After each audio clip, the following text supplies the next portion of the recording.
हरे कृष्णा कृष्णा कृष्णा हरे हरे, हरे राम राम राम हरे हरे। घर एक मंदिर, ये वृंदावन से हमारी छोटी सी प्रयास। आज हम भगवान के दर्शन के साथ साथ चैतन्य भागवत तथा मैं रोज ही कुछ न कुछ नया नया करने की कोशिश करता हूँ। किसी दिन चैतन्य भागवत, किसी दिन हरे कृष्ण महामंत्र नाम, किसी दिन भागवत गीता, किसी दिन श्री चैतन्य भागवत, किसी दिन भागवतम का श्लोक लेकर के भगवान की दर्शन का अभिलाषा रखता हूँ और करवाता हूँ। ये हमारे नित्य प्रयास है। आज का जो प्रयास है हमारे चैतन्य भागवत, ये चैतन्य भागवत की आदि सुर है। इसी सुर में मनुष्य को आनंद देने के लिए हमारे पूर्वज लोग इस तरीके से गाते थे और उसमें मृदंग करताल के साथ नाचते हुए झूम जाते थे, क्योंकि इसमें संपूर्ण रूप से भगवान की कथा यानी गौरांग महाप्रभु की जो रस है उस कथा को सुनने की इच्छुक, और ये जो सुर और इनका जो शब्द है वृंदावन दास जी का शब्द, और ये सुर में चैतन्य भागवत को गाते हुए और जो सुनने वाले श्रोता है मुग्ध हो जाते हैं एकदम। यदि इसका शब्दार्थ ठीक से समझेंगे तो ऐसा लगेगा कि आपकी आंखों के सामने ये लीला प्रस्फुटित हो रहा है।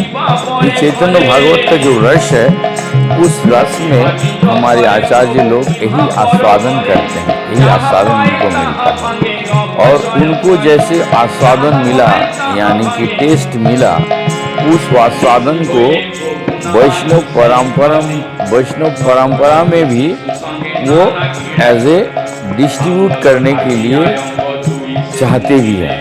तो मेरी छोटी सी प्रयास है, इस लीला में गौरांग महाप्रभु को पढ़ाई बंद किया जा रहा है। जगन्नाथ मिश्रा जी ने जब देखा कि निमाई 6-7 बरस में ही एकदम शास्त्रों का अध्ययन, व्याकरण में अध्ययन इतना निगूढ़ और इतना स्कॉलर, इतना बुद्धि कि ये यदि इतना शास्त्र ज्ञान कर लेगा तो ये तो घर में रहेगा नहीं।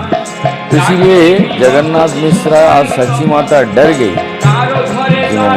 गौरांग महाप्रभु को एटीट्यूड देखते हुए कि ये तो बच्चा हमारा रहेगा नहीं। यदि इतना अध्ययन, बाप हर लीला को इन्होंने तुरंत एक बार सुनता है और उसको प्रस्फुटित कर देता है, बोल देते हैं। इसीलिए जगन्नाथ मिश्रा जी ने डर गए और डरने का पश्चात उन्हें बोला, निमाई बेटा तुमको आज से पढ़ने का कोई जरूरत नहीं। लेकिन निमाई को ये बात समझ में नहीं आया। ये थोड़ी समझेगा कि जो उन्होंने जो भगवान की जो लीला है उस लीला को क्या, लेकिन भगवान की लीला को जगन्नाथ जी तो नहीं समझ पा रहे। उन्होंने लीला करना था और ये हमारे भक्तों को दिखाना था। जगन्नाथ मिश्र के द्वारा उनको शासन करके बोला आज से तुम घर में ही रहो, पढ़ने का जरूरत नहीं। लेकिन गौरांग महाप्रभु दुनिया को दिखाने के लिए पढ़ाई कितना जरूरत है और शास्त्र जानना कितना जरूरत है, इसको उल्लेख किया। यहाँ पर वृंदावन दास जी इसी चीज को, जो कथोपकथन है वृंदावन का, उस टाइम जब पढ़ाई बंद कर दिया तो कैसा एटीट्यूड रहा, किस तरीके से वो शिक्षा दिए, उस शिक्षा को ही यहाँ पर विश्लेषण किए हैं। कथोपकथन के माध्यम से उन्होंने लिपिबद्ध किया। उस शब्दोवली में सुंदर सी सुर से इसको पाठ किया जा रहा है और भक्तवृंद इसको सुन रहे हैं सारे कि बेटा तुमको आज से पढ़ाई करने का जरूरत नहीं है। लेकिन गौरांग महाप्रभु का कैसा आचरण रहा उस समय, इसको विश्लेषण किए हैं चैतन्य भागवत के माध्यम से। ओरिजिनल सुर यही इसी तरीके से, क्योंकि मैं परंपरागत जैसे चैतन्य भागवत का जो सुर है उसमें आनंद कैसे आएगा, इसको हम निरंतर प्रयास करते हैं। और निरंतर घूमने के बाद हमको यही लगा कि ये सुर से यदि गाएंगे तो मनुष्य को बड़ा आनंद आएगा और ये प्रचार भी हमारा बहुत अच्छा से होगा। तो आप सुनिए ज़रूर, और सुनने के पश्चात इसको सुनवाने का भी कोशिश कीजिए, क्योंकि ये आपका धर्म है कि गौरांग महाप्रभु ये तो जरूर बोले हैं कि प्रचार करना है, लेकिन प्रचारे आचार को, यदि जो आचरण नहीं करते हैं और खाली प्रचार करते हैं, उस प्रचार का कोई मूल्य नहीं है। क्योंकि वो कुछ ही दिन तक आपको इफेक्ट रहेगा, लेकिन यदि परमानेंट इफेक्ट चाहते हैं, परमानेंट औषध चाहते हैं, तो जो भी प्रचार कर रहे हैं उसको आचरण करना पड़ेगा।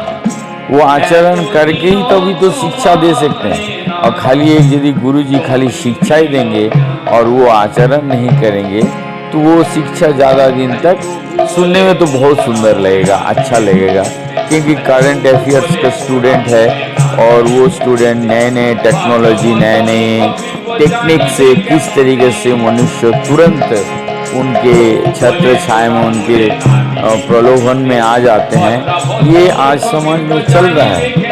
और ये कोई बुरी बात नहीं है, अच्छी है, प्रचार के लिए बहुत अच्छा है, क्योंकि इस तरीके से प्रचार होना भी चाहिए। जो इसमें एक चीज़ है कि उसको यदि ध्यान रखता है और उस तरीके से यदि प्रचार करते हैं तो कोई कमी नहीं, वो है आचरण। क्योंकि आपुनी आचरी प्रभु सिखाई अन्नर, आचरण यदि नहीं करके शिक्षा दे रहे हैं, पाठ कर रहे हैं, चाहे श्रीमद् भागवत हो, चैतन्य हो, गीता हो, सुंदर प्रवचन दे रहे हैं। हम तो मीडिया आज पूरी भारत में मीडिया की ज़माना है, मीडिया में हम देख रहे हैं, सुन रहे हैं, इतना सुंदर सुंदर प्रवचन आ रहा है, इतना सुंदर सुंदर मैसेज आ रहा है। कारण क्या, जो भी मनुष्य भगवान को विश्वास करता है वो तुरंत उस बात को विश्वास कर ले, भक्त है चाहे अभक्त है, कोई भी हो, क्योंकि इतना सुंदर आर्टिफिशियली बात और पूरा शास्त्र का निचोड़ लेकर के शास्त्र के आधार पर बातें बोला जा रहे हैं। और उस बात को जो कोई भी भक्त या अभक्त सुनेगा तो वो लालायित हो जाएगा, उनके फिदा हो जाएंगे, उस प्रवचन को सुनने के लिए उनको काफी उत्साह रहेगा। तो सेम, लेकिन इसमें एक ही चीज है, वो आचरण। वैसे उत्साह, लालच, उत्कंठा, यदि वो आचरण करके प्रवचन दे रहे हैं तो वो उनके प्रति जीवन भर आभार रहेंगे। और यदि वो आचरण करके उस प्रवचन को नहीं दे रहे हैं तो कुछ ही दिन में ऐसा भक्त और ऐसा श्रोता दोनों ही परंपरागत जो भगवान की जो वाणी है, गौरांग महाप्रभु की जो वाणी है, उसमें वो सुनते सुनते पता नहीं भक्त कहाँ चले जाएंगे और वो प्रवक्ता भी कहाँ चले जाएंगे। इसीलिए गौरांग महाप्रभु को जो वाणी है, उस वाणी को प्रबल जोर देते हुए आचरण का विधि है, वो आचरण करते हुए आप प्रचार अभियान कीजिए। वो प्रचार कभी भी निम्नता के स्तर पर नहीं आएगा।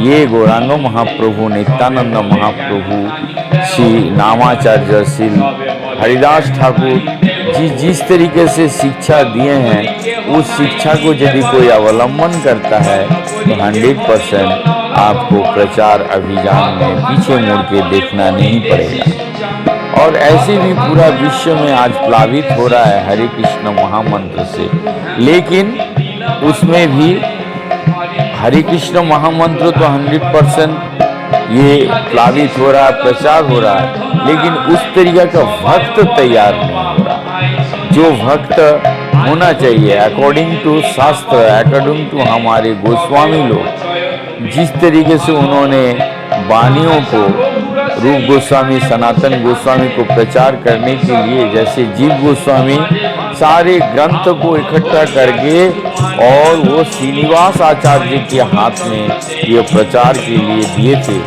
सेम वही प्रचार आज गौरांग महाप्रभु के चैतन्य चरितामृत, चैतन्य भागवत, श्रीमद् भागवत, श्रीमद् गीता, तो ये सारी चीज को आप प्रचार तो हो रहा है, पूरे विश्व में प्रचार अभियान शुरू हो रहा है, लेकिन आचरण का कमी है। तो ये विनम्र निवेदन है, जो कर रहे हैं आचरण वो बहुत ही बढ़िया है, जो नहीं कर रहे हैं तो आप प्रवचन बहुत सुंदर अच्छा दे रहे हैं, आपके प्रवचन में वो सुंदरता है, वो अट्रैक्टिव पावर है, जो कोई भी सुनता है वो सुनने से आपकी तरफ खींचे चले आते हैं। लेकिन वो कुछ ही दिन तक, यदि आप प्रचार आचार ठीक से कर रहे हैं तो वो कुछ दिन तक, वो आजीवन काल तक। तो मैं ये निष्कपटता के साथ बोलूँगा, आचरण कीजिए। हरि